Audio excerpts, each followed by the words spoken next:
लोग इतना कनेक्ट हुए कि मैंने उसको फिर पोएम में तब्दील कर दिया। तो आई थिंक कहीं ना कहीं वो कनेक्ट मैं ढूंढती हूँ अपने आप के अंदर और फिर लोगों के साथ भी, कि लोग भी इससे कनेक्ट कर रहे हैं। हर किसी को, आप दुनिया में कहीं भी घूम लो, घर आके आपको अपने घर की दाल चावल सबसे अच्छे लगते हैं। ज़्यादा मेरी जो पोएम है 2019 में 1999, जो बच्चे 1999 में बॉर्न भी नहीं थे, जो 2000 बॉर्न है, 2005 बॉर्न है, वो भी आके मुझे कहते हैं कि oh my God we love that poem of yours, the 1999 poem. And sometimes I'm like, oh, but you were not even born then. They're like, haha, yeah, but we love it. Definitely. I think Indian audience ने मुझे जानना ही big boss की वजह से शुरू किया है ना। उससे पहले तो कोई मुझे जानता ही नहीं था। मैं यहाँ आई सीधे ऑस्ट्रेलिया से, मैं एयरपोर्ट पहुँची थी, सीधे लोनावला लेके गए थे और सेट पे लेके चले गए थे और कहा था okay you are entering now. Literally मेरे साथ ऐसा हुआ है। मेरे पास बिल्कुल वक्त नहीं था इंडिया में कुछ भी प्रिपेयर करने का। एंड मैं शो को बहुत क्रेडिट देती हूँ बिकॉज उन्होंने जब ये कविता पढ़ी तो उन्होंने इसका एक पैरोडी वर्जन भी बनाया था क्योंकि मैं कई बार जब कमरे से निकलती हूँ तो मैं लाइटें ऑन छोड़ देती हूँ, तो करण ने कहा जब मैं लाइटें ऑन देखूंगा तब मुझे तुम याद आओगी, जब अमेजोन के पार्सल आएंगे तब तुम मुझे याद आओगी। तो it's a personal poem. So hello and so good to see you. Hi, thank you so much, same here. चाय पर बातें करना है कि कॉफी पर बातें करना है? आज मैं पी तो कॉफ़ी रही हूँ लेकिन बात चाय पे करते हैं।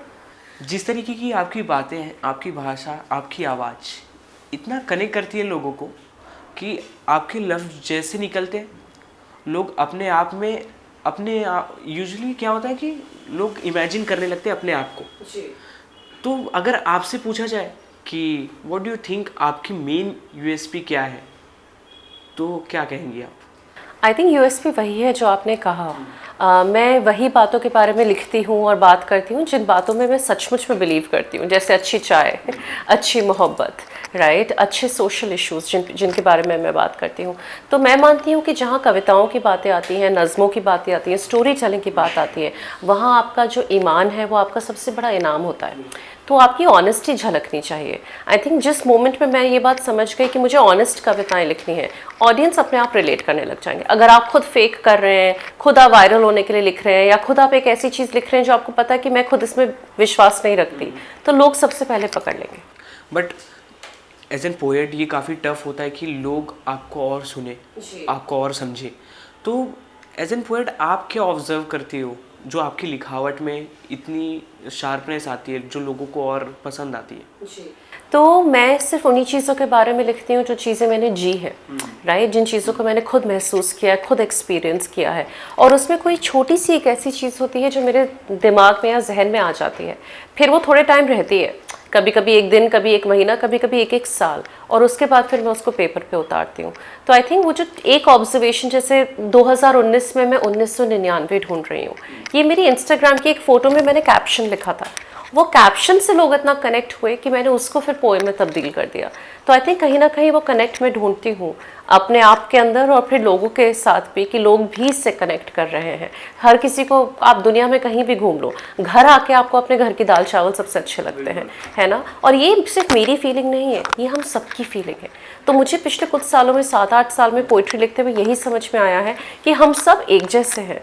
हमें लगता है हम अलग हैं, लेकिन जो हमारी यूनिवर्सल नीड्स हैं, जैसे माँ का प्यार, घर का खाना, अच्छी चाय, राइट, वो सारी एक यूनिवर्सल नीड्स हैं जो हम सबकी सेम है। बिल्कुल, ये तो आपका प्रोफेशन बन चुका है। बट शुरुआती दौर में आप क्या करना चाहती थी? आपका शौक मेन क्या था? आपको स्टार्टिंग से ही पोएट बनना था? आपकी लिखावट में ही आपको दिलचस्पी थी कि इसके अलावा भी और कुछ था? मैंने एक्चुअली कभी सोचा नहीं था कि पोइट्री करियर बन सकती है ना। जब आप एक इंडियन मध्यम वर्गीय परिवार में पैदा होते हैं और बड़े हो रहे होते हैं, पेरेंट्स आपको ये नहीं कहते कि बेटा बड़े होकर पोएट बनना, पेरेंट्स आपको बोलते हैं बेटा बड़े होकर इंजीनियर बनना या डॉक्टर बनना या टीचर बनना। तो मेरे पेरेंट्स ने भी मुझे ऐसा ही कहा था। मैं पोइट्री लिखती बचपन से थी, सुनाती भी बचपन से थी, बट मुझे नहीं पता था कि इसमें भी इसको मैं प्रोफेशन बना सकती हूँ, कमर्शियली इसको देख सकती हूँ। तो मैंने कभी सोचा नहीं था। मैं बचपन में सोचती थी कि मैं स्टेज पे कुछ तो करूँगी, और हमेशा हर लड़की सोचती है एक्टिंग करूँगी, तो मैं भी यही सोचती थी और मैंने की भी है कुछ। लेकिन पोइट्री से जो मुझे मिला वो आई थिंक मेरे लिए भी सरप्राइजिंग था। और हम लोगों ने इस नींव को बनाया है, स्पोकन वर्ड पोइट्री इंडिया में। आज से 7-8 साल पहले जावेद अख्तर साहब तो इतने सालों से लिख रहे हैं, गुलजार साहब इतने सालों से लिख रहे हैं, अमृता प्रीतम इतने सालों से लिख रही हैं, लेकिन हम जो नए युग की कविताएं, नए दौर की कविताएं लेके आए हैं, thankfully I was one of the first people जिन्होंने इसको स्टार्ट किया, और अब ये हमारा प्रोफेशन बन चुका है। कहीं ना कहीं इस जो पोएट्री है उसको और स्टेज और प्लेटफॉर्म देने के लिए सोशल मीडिया का बड़ा हाथ है? बहुत बड़ा हाथ है। मेरी सारी सक्सेस यूट्यूब से आई है। मेरा खुद का यूट्यूब चैनल नहीं है मैंने दूसरे यूट्यूब चैनल्स के लिए परफॉर्म किया और वहाँ से मैं वायरल हुई और वहाँ से ही मेरी कविताएं आगे बढ़ी हैं। फिर ब्रांड्स ने आना शुरू किया और मुझे रियलाइज़ हुआ कि यार मुझे एक्टिंग करने की ज़रूरत नहीं है कर सकती हूँ as a thing on the side और एज अ हॉबी या जो चीज़ पसंद है, लेकिन poetry is my first love. और जब आपकी कला से आप कमाना शुरू कर देते हैं, चाहे आपकी कोई भी कला हो, like for you it's journalism right, तो वो सबसे बड़ी सक्सेस होती है एज एन आर्टिस्ट, क्योंकि आप उस चीज़ से कमाओ खा रहे हैं जो चीज़ आप करना बेहद पसंद करते हैं। So that happened. आपने एक्टिंग का जिक्र किया अभी, शेर कोरमा में हमने रील देख रखी जिस तरीके से वायरल हुआ, वो भी सोशल मीडिया पे। सो एज एन एक्ट्रेस आप कभी ये नहीं चाहती कि आपकी लिखावट को आप परफॉर्म करो? That's a great question. मैंने सोचा है कई बार। मैं एक स्क्रिप्ट पे अभी काम भी कर रही हूँ, फिल्म की स्क्रिप्ट पे, तो कभी कभी मैंने सोचा है कि मैं ऐसा कुछ लिखूँ जिसमें मैं भी एक्ट कर पाऊँ। लेकिन अगर आप मुझसे पूछेंगे कि क्या मुझे किस चीज़ से ज़्यादा मोहब्बत है, तो वो लिखने से है। तो अगर मैं कोई बहुत अच्छी स्क्रिप्ट लिखूँ और एक्ट नहीं भी कर पाऊँ, I am fine with it. तो मुझे लिखावट में ज़्यादा इंटरेस्ट है, ज़्यादा दिलचस्पी है, but I would not mind acting in something I have written as well. But इस पे एक चीज़ और कनेक्ट करती है कि आपकी पोएट हमने देखी है, आपकी पोएट हमने ऑब्जर्व की है, वो एकदम देसी अंदाज में एकदम रेट्रो फील देती है। बट आजकल का मॉडर्न यूथ जिस तरीके से रीमिक्स का ज़माना आ रहा है, तो आप जब लिखावट पे एक्ट करना पसंद करोगी तो वो मॉडर्न यूथ कैसे कनेक्ट करेगी? वो भी वही रेट्रो फॉर्म में होगी या आपके अंदाज में? आई थिंक हम लोग सोचते हैं कि मॉडर्न यूथ को सब कुछ मॉडर्न चाहिए, लेकिन मैं आपको बता सकती हूँ मेरे सुनने वाले 18 से 25 साल की उम्र वाले बहुत लोग हैं और उन लोगों को भी आजकल रेट्रो और ओल्ड स्कूल ही चाहिए। ज़माना बदल रहा है इन द वे, अब आगे नहीं, हम लोग हर चीज़ में पीछे जा रहे हैं, हर चीज़ में। चाहे आप खाना देख लें हम लोगों का, we all now are going back to desi food right, we are all going back to the basics. चाहे पहनावा देख लें, सारे ओल्ड स्टाइल के फैशन वापस आ गए हैं। सो आई थिंक हर चीज़ वापस जा रही है और नए युग की generation, Gen Zs are the most intelligent generation we have, तो वो भी चाह रहे हैं कि वो भी वापस जाएं। तो मेरी लिखाई में वो जो रेट्रो फील है वही उनको पसंद आती है। और अगर उसको मैं बदल के थोड़ा मॉडर्न बनने के चक्कर में मॉडर्न लिखना शुरू कर दूँ, तो आई डोंट थिंक मेरे ऑडियंस कनेक्ट कर पाएंगे मुझसे। वो 18 से 25 साल वाले बच्चे या अब जो भी कहें ऑडियंस आपकी, उन लोगों से कैसे रिस्पॉन्सेज आपको मिले जो आपको सबसे ज़्यादा सरप्राइज कर रखा है? सबसे ज़्यादा मेरी जो पोएम है 2019 में 1999, जो बच्चे 1999 में बॉर्न भी नहीं थे, जो 2000 बॉर्न है, 2005 बॉर्न है, वो भी आके मुझे कहते हैं कि oh my God we love that poem of yours, the 1999 poem. And sometimes I am like oh but you were not even born then. They are like ha yeah but we love it. So I think वो मेरे लिए काफ़ी surprising रहा है कि जो लोग पैदा भी नहीं हुए थे उनको भी वो कविता अच्छी लगती है। एज एन मदर क्या क्या चेंजेस आए आपकी लाइफ में? वेट चेंज तो बहुत आया है पूरा ऊपर से नीचे शरीर दिमाग सब कुछ बदल जाता है, बट इट इज़ बिल्कुल, और मैं ये बोलने वाली, but it is the most beautiful thing in the world. और अगर इस कॉस्ट पे आए तो मुझे कोई प्रॉब्लम नहीं है। I think I have finally completed my journey after becoming a mother. मुझे हमेशा से लगता था लाइफ में कुछ मिसिंग है, और उस टाइम तक मेरी पोइट्री भी ऊंचाइयां छू चुकी थी। You know I was married to the love of my life, सब कुछ था मेरी ज़िंदगी में, बट वो जो एक हल्की सी चीज़ मिसिंग लगती थी वो जोरावर के आने से ख़त्म हुई। अब मुझे लगता है कि I have completed a full circle. अब कोई कमी नहीं है लाइफ में, कुछ होता है तो भी अच्छा है, नहीं होता तो भी कोई बात नहीं। बट आई थिंक यही एक मिसिंग टुकड़ा था, एक मिसिंग लिंक था मेरी पजल में, जो माँ बनने के बाद मेरे अंदर पूरा हुआ है। बट एक कहीं ना कहीं होता है कि गुड लक हमारे घर में आए। बिल्कुल। तो ऐसा कुछ हुआ, कुछ बदलाव लिखावट में बदलाव, कुछ ऑडियंस रिस्पॉन्सेस में, कुछ घर हाँ, तो मैं हमेशा सोचती थी कि मदरहुड के बाद मेरा करियर थोड़ा डाउन साइड पे हो जाएगा, क्योंकि ऑब्वियसली बच्चा आ गया, आप उसके साथ वक्त बिता रहे हैं and you are suddenly going through all of these changes. But my son has been very lucky for me. पिछले 2 साल I have been the 2 of my best years, even work wise. तो बच्चा सचमुच में घर में खुशहाली और गुड लक लेकर ही आता है, और मेरा बच्चा भी वही लेकर आया। लास्ट 2 इयर्स मेरा करियर हैज़ चेंज्ड। मेरे ग्लोबल टूर्स हुए हैं, इंटरनेशनल टूर्स हुए हैं, ये सब मेरे बेटे के आने के बाद ही हुए हैं। जी जी जी जी, अभी हम लंदन जा रहे हैं, we are going to Dublin, we are going to Ireland, तो वो सारी चीज़ें भी हो रही हैं। कनाडा टूर हुआ इस साल हमारा, सोल्ड आउट टूर हमने किया 3 शहरों में, और मैं प्राग होके आई, यूके होके आई, और अब दोबारा जा रही हूँ। तो बच्चा डेफिनेटली अपने साथ अपना बहुत बढ़िया लक लेके आया है, and he is a very lucky child. Diwali में एक एक्सीडेंट हुआ था आपके साथ, उस बारे में हमें कुछ बताइए। और आपने अपने आप को उसके बाद कैसे प्रिपेयर किया? It was a very unfortunate accident, और एक्सीडेंट होने में मुझे रियलाइज़ हुआ देर नहीं लगती, राइट? वो 10 सेकंड का समय था। 10 सेकंड में नीचे से लेके ऊपर तक आग की लपटें आ गई थी मेरे, और मैंने ज़िंदगी में कभी इमेजिन नहीं किया था। I think it is for the first time मुझे रियलाइज़ हुआ कि आग क्या कर सकती है। हम लोग देखते हैं, सुनते हैं, खबरें पढ़ते हैं, ये इंसान के साथ ये हो गया, आग लग गई, लोग जल गए, लेकिन जब आपके खुद के साथ होता है आपको रियलाइज़ होता है कि इंसान कितना हेल्पलेस हो जाता है। उस मोमेंट में आई वॉज कम्प्लीटली हेल्पलेस, क्योंकि एक जलते हुए इंसान के पास भी लोग आने से डरते हैं। थैंक्स मेरे फादर, उनके कुर्ते में भी हल्का सा उनका कुर्ता भी जला, उनका हाथ भी जला, मेरा फ़ोन उनके हाथ में था, बट उन्होंने बिना कुछ केयर किए the first thing he came and started helping me. मैं थोड़ा ज़्यादा हिल गई थी इस चीज़ से। मैं काफ़ी स्ट्रॉन्ग इंसान हूँ, आई एम श्योर आप लोगों ने बिग बॉस में देखा है मैं कितनी स्ट्रॉन्ग हूँ, मेंटली भी मैं बहुत स्ट्रॉन्ग इंसान हूँ।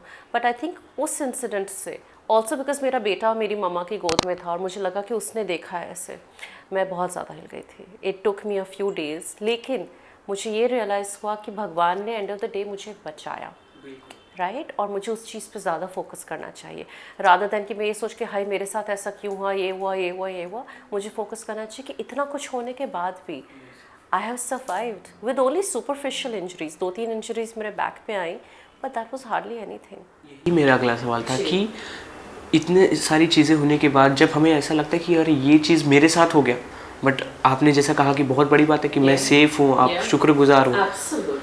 स्पिरिचुअलिटी क्या है आपके लिए? Spirituality is a very important part of my life. मैं काफ़ी स्पिरिचुअल हूँ, मैं रिलीजियस भी हूँ और स्पिरिचुअल भी हूँ, बट आई थिंक कहीं ना कहीं मेरे को बहुत विश्वास है कि universe is always divinely protecting मी। और यूनिवर्स एक और चीज़ करता है मेरे साथ, यूनिवर्स मुझे तभी वो चीज़ देता है जब वो चीज़ मैं हैंडल कर पाऊँ।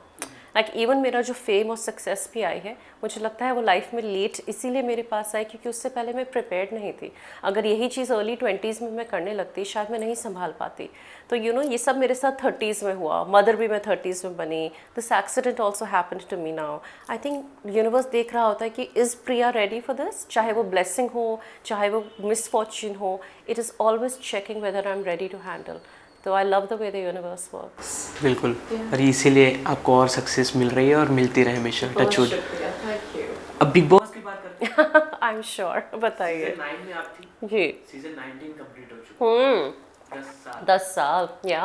आपकी जर्नी में जो भी आपने किया लोगों को पसंद आया, क्या आपको आपके करियर में पुश मिला बिग बॉस 9 से? Definitely, I think Indian audience ने मुझे जानना ही बिग बॉस की वजह से शुरू किया है ना। उससे पहले तो कोई मुझे जानता ही नहीं था। मैं यहाँ आई सीधे ऑस्ट्रेलिया से, मैं एयरपोर्ट पहुँची थी, सीधे लोनावला लेके गए थे और सेट पे लेके चले गए थे और कहा था okay you are entering now. Literally मेरे साथ ऐसा हुआ है, मेरे पास बिल्कुल वक्त नहीं था इंडिया में कुछ भी प्रिपेयर करने का। एंड मैं शो को बहुत क्रेडिट देती हूँ बिकॉज आज भी कई बार मुझे लोग मिलते हैं जो अब मुझे पोइट्री के लिए जानते हैं लेकिन मेरे फ़ैन बने थे बिग बॉस के टाइम से, और उन्होंने मेरी पूरी जर्नी देखी है, मेरा पूरा बदलाव देखा है, 360 डिग्री कैसे मैं चेंज हुई हूँ। तो आई थिंक मेरे लिए बिग बॉस एक बहुत ही इंपॉर्टेंट शो रहा है and I give it a lot of credit.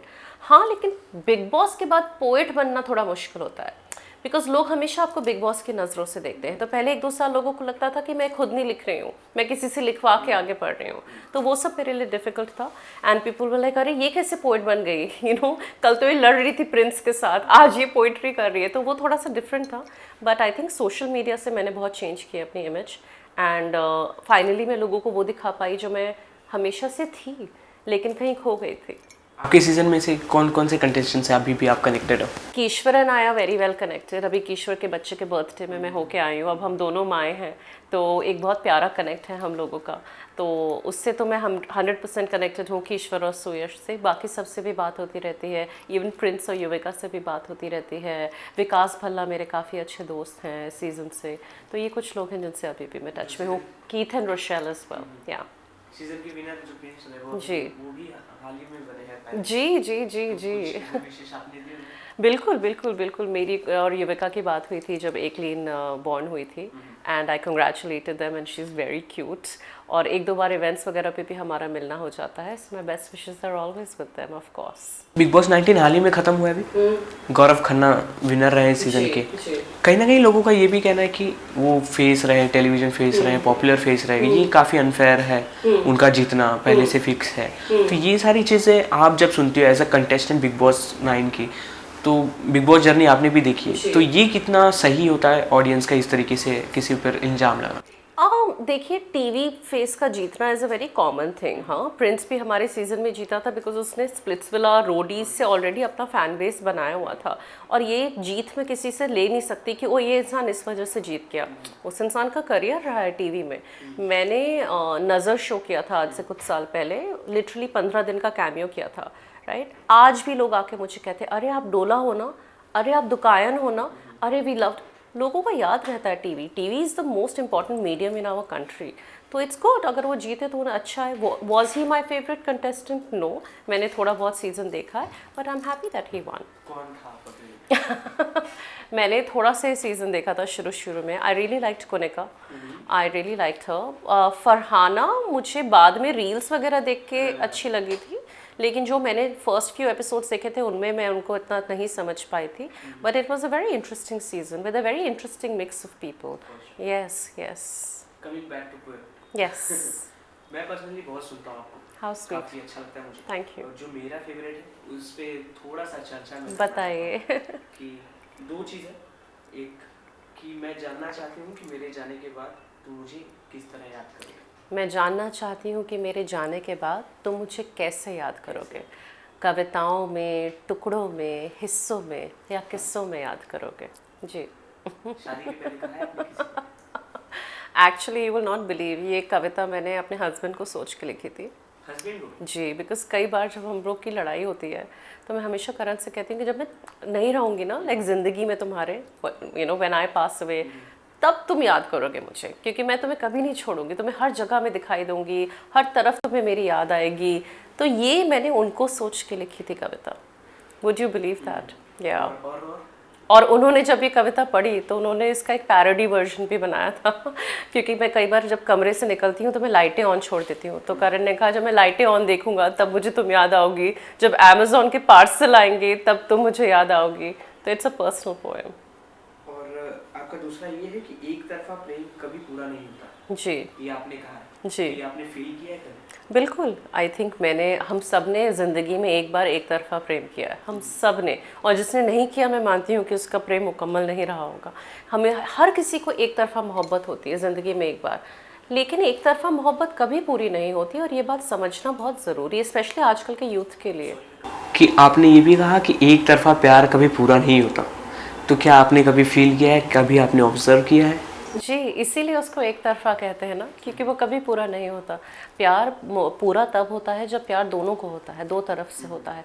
And I think कहीं ना कहीं हमारा जो यूथ है उसने बहुत रोमांटिसाइज किया है वन साइडेड लव को। हमारी जनरेशन ने भी किया है, हमसे पहले वाली जनरेशन ने भी किया है, बट टॉक्सिक हो जाता है अगर आप बहुत समय तक रहें। मैंने भी महसूस किया है, मेरे लिए भी टॉक्सिक हो गया था, और इसीलिए मैं निकल पाई, और इसीलिए मैं इस बारे में लिखती हूँ। Because it's important to know कि बहुत अच्छा लगता है, रोमांटिक लगता है कुछ समय तक, but after that you need to understand कि प्यार दो तरफा ही होता है, और होना भी चाहिए।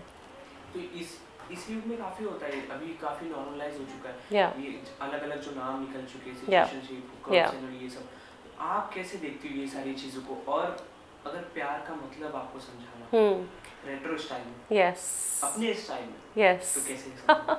यू नो, अभी वो फिल्म का मैं ट्रेलर देख रही थी, तू मेरा मैं तेरी, और उसमें मैंने अनन्या पांडे को वही बोलते हुए सुना जो मैं इतने सालों से कहती आ रही हूँ कि हुकअप के ज़माने में मैं 90s वाला लव ढूंढ रही हूँ।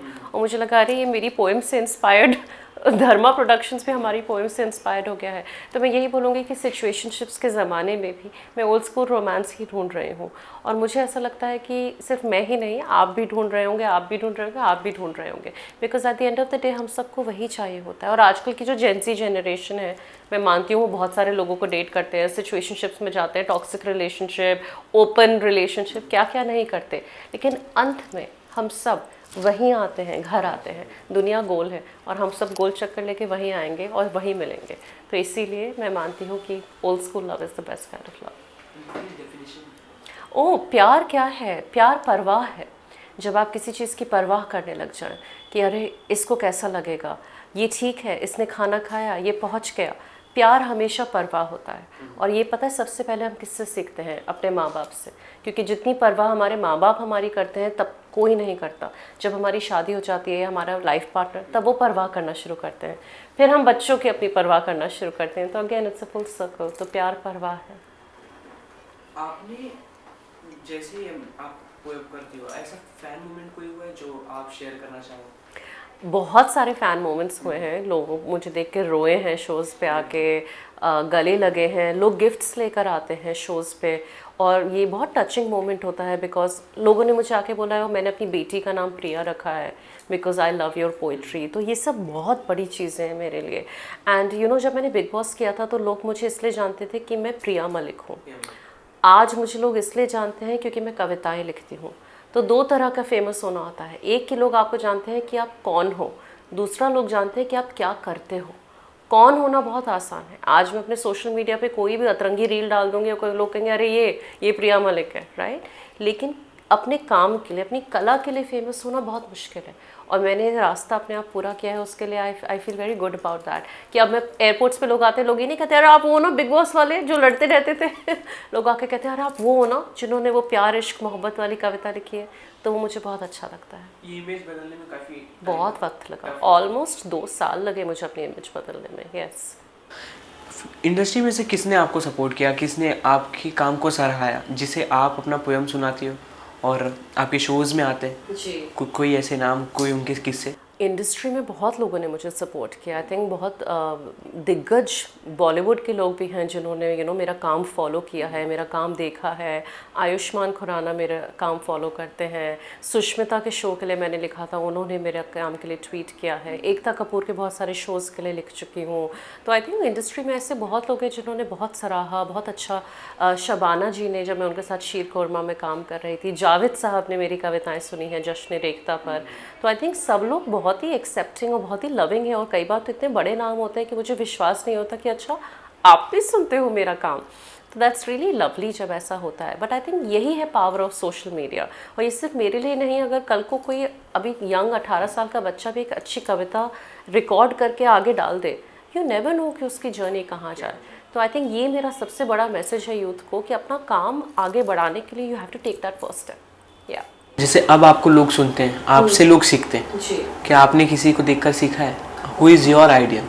मेरे बहुत बड़े बड़े आइडल्स रहे हैं। गुलजार साहब मेरे सबसे उम्दा लिखते हैं, मुझे उनकी लिखाई, उनका सुनाने का अंदाज़ बहुत पसंद है। जावेद साहब का मुझे अंदाज़ बहुत पसंद है, और दोनों से मैं मिल पाई हूँ in the last 1 year as well. तो आई थिंक वो भी मेरे लिए बहुत बड़ी उपलब्धि है। उसके अलावा अमृता प्रीतम जी, मैं उनकी कविताएं बहुत सालों से सुन रही हूँ। मैं तेनू फेर मिलांगी is one of my favourite poems, और उसकी मैंने अपनी खुद की वर्जन भी लिखी हुई है which also went viral on YouTube. तो ये मेरे कुछ लोग हैं।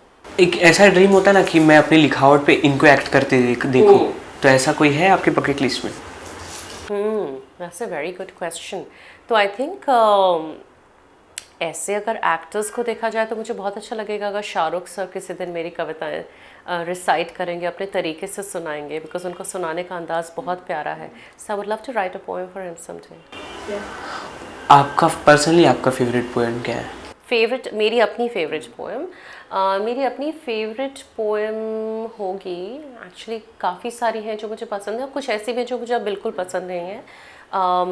एक कविता मैंने लिखी है जिसका नाम है इश्क है, जिसके नाम पे मेरा शो भी है। मुझे वो कविता अपनी बहुत अच्छी लगती है। I think that is a very well written poem.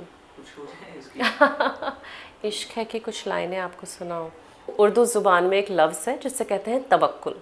तवक्कुल का मतलब होता है द डिवाइन पाथ, हम सबकी किस्मत जो ऑलरेडी लिखी हुई है। तो ये इसलिए समझा रही हूँ क्योंकि ये शब्द आपको तभी समझ में आएगा। ना उसे पाने की कोशिश, ना उसे हासिल करने का उत्साह, भरोसा इस बात पर कि जो तेरा है वो किसी और का हो नहीं सकता, और अगर किसी और का हो भी जाए तो उसके खुश रहने की दुआ करना। दुआ से भी ज़्यादा सब्र, शुक्र और तवक्कुल को अपने हृदय में रखना। ऊपर वाले ने जो राह बनाई है उस पर आंखें मूंद कर, दिल पर हाथ रख कर बस आगे की तरफ बढ़ते जाना। इश्क है, इश्क है, इश्क है। थैंक यू, थैंक यू विनय। आपके शोज काफी ज्यादा वायरल होते रहे और Thank हर जगह you. होते रहे। Thank you. लंदन में है आपका शो, उस बारे में कुछ कहना चाहेंगे और क्या कुछ है आगे पाइपलाइन में? जी, हम लोग जा रहे हैं यूके और आयरलैंड, और लंदन में मेरा सबसे बड़ा शो होने वाला है on the 27th of February, और फिर 28th को हम रेडिंग में परफॉर्म कर रहे हैं, और फिर 1st of March को डबलिन में। और वहाँ की जितनी भी NRI पॉपुलेशन मुझे सुनती है, मैं चाहती हूँ कि आप लोग इस शो पे आएँ। एक और बात मैं बताना चाहती हूँ कि लोगों को लगता है कि आप पोइट्री शो पे जाएंगे तो आप बोर हो जाएंगे, बिकॉज कोई कविताएं सुनाता रहेगा। ऐसा नहीं होता। There is comedy in the middle, there is music, there is storytelling, there is poetry. कब वो 1-1.5 घंटा निकल जाता है आपको पता भी नहीं चलेगा, और आप सारे इमोशंस एक्सपीरियंस करेंगे। आप इमोशनल भी हो जाएंगे, आप हंसेंगे भी ज़ोर ज़ोर से, आप अपनी खुद की बातें याद करेंगे, यू विल सिंग अलॉन्ग। तो आपको इस एक शो से सब कुछ मिलेगा, and that's something I want people to know, क्योंकि जब तक आप शो पर जाएंगे नहीं तब तक आप समझ नहीं पाएंगे कि एक एक्चुअल स्पोकन वर्ड पोइट्री जो हमारी नए युग की कविता है वो शो कैसा होता है। सो आई वुड एनकरेज, मेरे पे ही नहीं आप सबके शोज़ पे जाइए, लेकिन एक बार ज़रूर एक पोइट्री शो एक्सपीरियंस करें। तो जो आपसे सीख रहे हैं उन्हें आप क्या बताना चाहेंगे कि कैसे, how to connect with, what is the key to connect with the audience properly? The key to connect with the audience properly is to connect with yourself first, क्योंकि अगर आप खुद से कनेक्टेड नहीं हैं आप कभी ऑडियंस से कनेक्ट नहीं कर पाएंगे। तो इसलिए मत लिखिए कि कोई टॉपिक ट्रेंडिंग है, इसलिए मत लिखिए कि अरे मुझे प्रिया मलिक जैसा बनना है, इसलिए मत लिखिए कि मुझे अरे याया बूट वाला जैसा बनना है। आप इसलिए लिखिए क्योंकि आपको अपने जैसा बनना है, और अगर आप ऑनेस्टी से लिखेंगे तो आप आगे बढ़ेंगे, क्योंकि ऑडियंस को और कुछ नहीं चाहिए। पोइट्री के ऑडियंस बहुत इंटेलिजेंट ऑडियंस है, वो देख के समझ जाएंगे कि ये इंसान रियल नहीं है, ये इंसान ऐसे ही बस लिख रहा है। तो अपने काम को आगे बढ़ाते जाइए, आंखें मूंद कर दिल पर हाथ रख कर बस आगे की तरफ बढ़ते जाना, that's very important in poetry. As an actor हम आपका कुछ देखेंगे अपकमिंग? जी, उम्मीद है कि कुछ अच्छे एक्टिंग प्रोजेक्ट्स आने वाले होंगे, और अभी ग्रेट इंडियन म्यूजिकल किया था मैंने फिरोज़ खान सर के साथ, सो हमें उम्मीद है कि अगला सीजन भी उसका आने ही वाला है। एंड बाकी rest you never know what comes my way. शायद मेरी लिखी हुई कोई फिल्म आप देखेंगे वेरी सून। या, थैंक यू।